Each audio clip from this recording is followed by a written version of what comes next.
Bonjour, ici Julien Leux, révélateur de potentiel en direct de Paris avec Max Piccinini. Alors on est ici pour une interview exclusive de Max. Pour nous parler un peu de sa vie, Max, alors tu n'as pas toujours été heureux dans ta vie? Non, on va dire que non, ça a toujours été parfait et ça a été toujours le rêve. J'ai toujours eu tout ce que je voulais et je visualisais ça tomber du ciel. Eh ben, je sais pas pourquoi, mais je ne te crois pas. Non, ça n'a pas été facile. Donc j'étais un peu. Je pense qu'il y a beaucoup de gens qui vont se retrouver en moi. Chacun a ses difficultés. La vie est gorgée de difficultés. Je pense que déjà, on n'est pas fait pour vivre. La vie n'est pas facile hein, par la base. Ou quelqu'un qui veut une vie facile, ben, il va avoir une vie chiante. On ne veut pas ça, n'est-ce pas? On veut une vie heureuse. Donc pour moi, c'était vraiment. Voilà, j'ai grandi une famille de 4 enfants. J'étais le 3e à Strasbourg, en France. Et c'était pas facile. Mon père était quelqu'un plutôt de violent. Donc c'est quelqu'un qui frappait. Littéralement, on se faisait frapper tous les jours, on se faisait insulter tous les jours. Et je me rappelle, j'avais 3 ans, je jouais au violon. Et j'en prenais une à chaque fois qu'on faisait une faute. À 3 ans. Et l'idée, c'est pour lui, c'était sa manière de nous aimer, c'était sa manière il voulait qu'on soit parfait, etc. Bon, ça a laissé des dégâts quand même chez nous 4. On a eu du travail, ça s'est amélioré. Pour certains, pas trop encore, mais pour certains, ça serait vraiment bien amélioré. Mais ça n'a pas été facile. Et donc ensuite, mes parents ont divorcé quand j'avais 10 ans, puis mon père est décédé dans un accident de la route quand j'avais 14 ans. Ça, pour moi, ça a été la chose la plus difficile, mais ça a été aussi le plus grand cadeau. Et difficile à dire un cadeau quand quelqu'un meurt. J'ai une amie justement qui vient littéralement avoir son ex-mari qui vient de se suicider, à 3 enfants. C'est vraiment difficile. Mais on vit tous des choses, alors ça c'est peut-être des extrêmes, hein, peut-être que vous n'avez pas ce genre de choses, mais on vit des extrêmes, mais ces extrêmes-là, c'est les chocs émotionnels qui nous font grandir. Et pour moi, ce cadeau, ça a été, waouh, quel change de vivre. Quand on est en face de la mort, et c'est Steve Jobs qui disait, le seul moyen pour moi de me rappeler que je n'ai rien à perdre, c'est de me rappeler qu'un jour je vais mourir. Et c'est tellement vrai. C'est qu'à un moment, quand on comprend qu'un jour, de toute façon, on va mourir, et de toute façon, on a de la chance de vivre, bordel, c'est mon expression, c'est le moment de passer à l'action. Et la plupart des gens se passent tellement de questions, et si les gens pensent de moi, et si je le fais, et on passe sa vie à se poser des questions, au lieu de, une fois pour toutes, dire, non, j'y vais, et j'arrête de me poser des questions à la con et je fonce. Ouais. Ok, et donc qu'est-ce qui a fait que tu as changé d'état? Donc tu étais malheureux, puis tu as travaillé sur ton bonheur. Quel est l'élément déclencheur? Alors déjà, la première chose que j'ai compris, c'était j'avais un gros schéma à la con. Et que beaucoup de gens, littéralement 99% des gens ont ce problème-là. Ce problème-là, c'est quoi? C'est de se dire, quand j'aurai ça, je serai heureux. Quand j'aurai plus d'argent, je serai heureux. Alors bien sûr, avoir plus d'argent, c'est mieux. En clair, moi j'aime beaucoup gagner beaucoup d'argent. Et clairement, ça contribue à mon bonheur. Mais ce n'est pas ça qui va me rendre heureux en premier. Donc les gens disent, quand j'aurai ma relation parfaite, je serai heureux. Quand j'aurai la Mini Cooper de mes rêves, quand j'aurai une Ferrari. Et en fait, c'est totalement faux. Si vous n'êtes pas heureux maintenant, vous ne serez pas heureux plus tard avec plus d'argent ou plus de choses ou plus de ceci. Moi, je crois beaucoup que les voyages contribuent, les expériences humaines vont vous rendre plus riches et heureux. Mais qu'est-ce qui s'est passé pour moi? C'est le jour où j'ai compris que je pouvais être heureux maintenant, que je n'avais pas besoin d'obtenir quelque chose, de réaliser quelque chose. Moi, j'étais toujours de me dire quand je réussirai dans les affaires, quand j'aurai 10 000 € par mois et ce genre de choses. C'est totalement faux. Donc l'idée, c'est que l'argent n'achète pas le bonheur, il y contribue certes, mais j'étais capable de comprendre qu'en cultivant par exemple la gratitude, et ça, moi, le mot-clé, ça a été la gratitude. C'est apprendre à apprécier qui j'étais et à apprécier ce que j'ai dans ma vie déjà. Et quand je suis capable de faire ça, l'univers a tendance à amplifier ce sur quoi on se focalise. Donc si je me focalise sur les bonnes choses que j'ai dans ma vie, j'ai tendance à amplifier ça dans ma vie. Donc qu'est-ce qui s'est passé pour moi? C'est un moment j'ai eu tellement mal dans ma vie, j'étais tellement malheureux, j'étais tellement pas bien dans ma vie, qu'à un moment j'étais à un point de douleur, je me suis dit ça suffit, je ne peux pas continuer comme ça, je dois changer. Donc au début je mettais la faute sur mes parents, sur mon père qui m'a quitté en plus, déjà il me frappait avant, mais en plus il m'a quitté, mais c'est quoi, comment ça peut m'arriver? Et en plus on n'a pas d'argent, pourquoi je prenais dans une famille riche?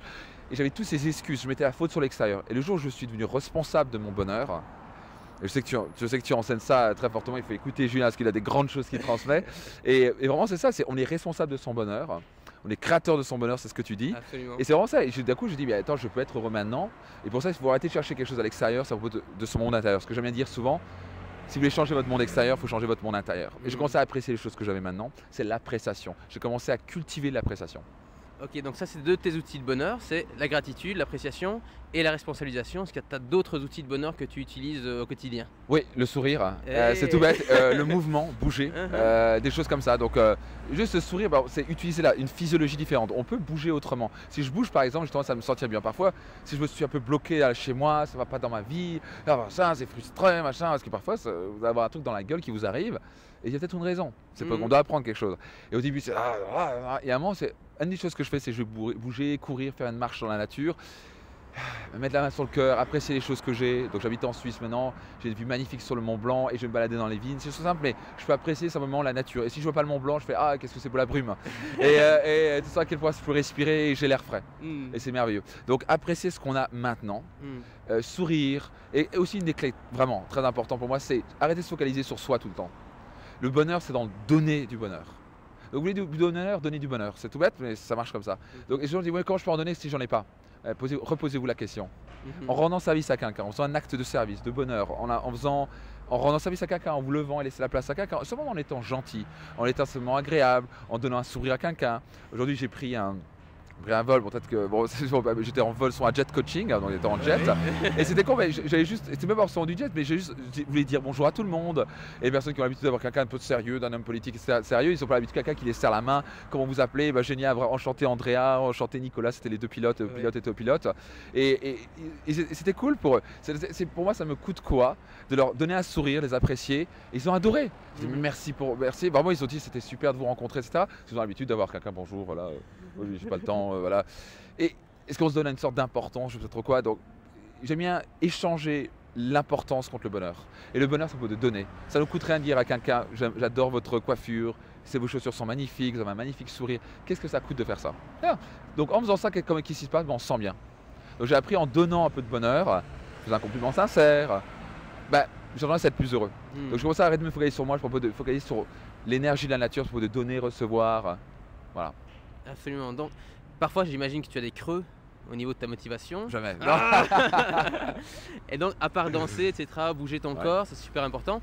Est-ce que tu as d'autres habitudes pour justement remonter un peu la pente? Tout à fait. Alors, l'idée, c'est ce qu'on appelle un rituel, une habitude, exactement. Et pour moi, le plus important, c'est de créer des habitudes gagnantes. Donc, par exemple, ce que je fais tous les matins en me levant. Ce matin, je suis me lever à 6h et quelques avant de prendre l'avion de Genève. Et pour moi, la première chose que je fais, c'est, je vais pas me faire un peu de yoga, juste m'étirer un petit peu. Et je finis toujours ça en mettant la main sur le cœur et en mettant dans un état de gratitude. Je suis bien dans un état de gratitude, me sentir plein de gratitude. C'est pas juste logiquement, voilà, non, il faut le sentir. Et en faisant ça, je construis un muscle. C'est comme si je pratiquais les muscles tous les jours. Quand je fais un peu de pompe et abdos, je fais un peu de yoga tous les jours. Tous les jours, je deviens meilleur. Il y a un an, quand j'ai commencé le yoga, c'était catastrophique. J'étais nul. J'étais comment ils font ça. Mais au fur et à mesure, je me dis waouh, la posture du guerrier, je la fais bien. Et je commence parce que j'ai pratiqué mes muscles, je commence à développer je m'étire, ce genre de choses. Donc à un moment, on devient meilleur si on fait ça tous les jours. On va pas devenir extraordinaire du jour au lendemain. Donc c'est pratiquer le muscle du bonheur. Le bonheur, c'est pas comme ça. C'est pratiquer. Si on a été malheureux toute sa vie, mais c'est pratiquer, c'est créer un nouveau rituel, créer une nouvelle habitude. C'est exactement ça. Donc par exemple, pour moi, c'est mettre la main sur le cœur, me remplir de gratitude. Si justement il y a une frustration qui se passe, etc., je veux dire, ok, déjà, ce qui est génial, c'est qu'en faisant ça, mon énergie monte.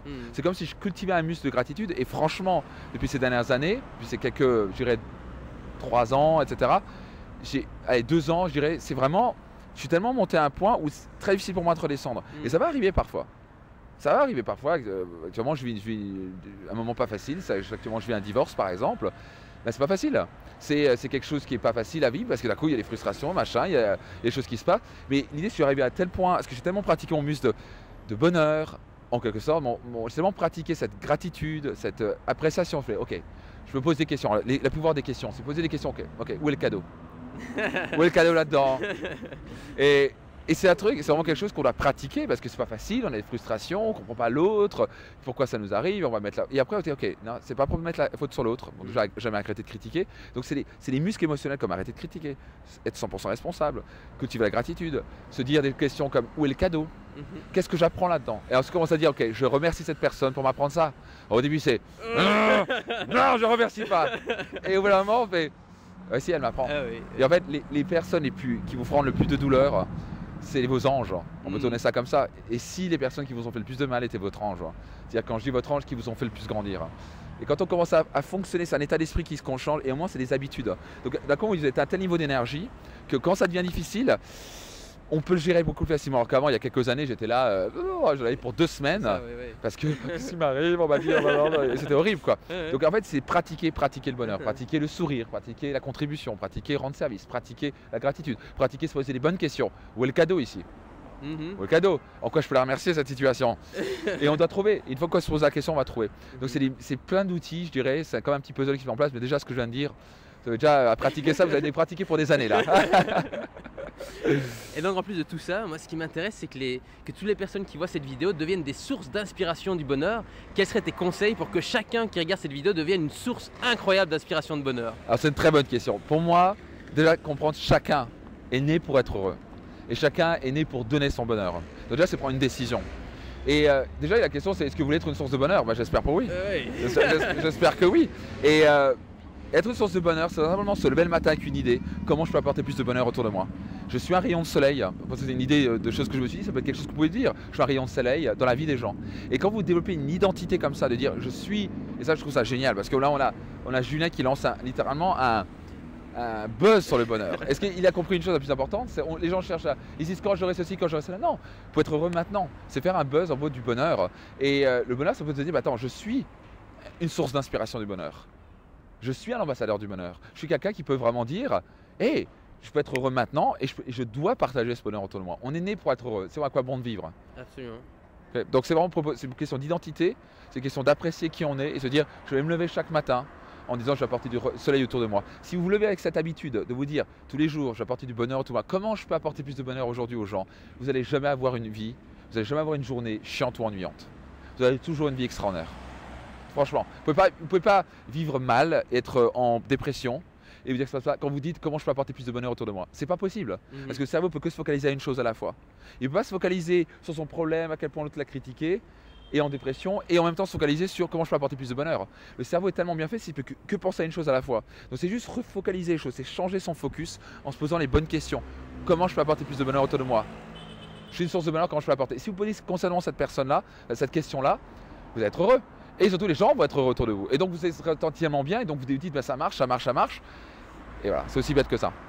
Génial, merci Max, ça me fait super plaisir d'avoir partagé ce moment avec toi. Avec grand plaisir Julien. Et donc si vous avez... Merci Max. Si vous avez aimé cette vidéo, si vous pensez que ça peut vous aider, que ça peut aider les gens autour de vous, aimez cette vidéo, cliquez sur le bouton j'aime en dessous et partagez. Partagez le bonheur, ça sert à quoi? Ça sert à répandre, on doit répandre le plus possible le bonheur autour de nous.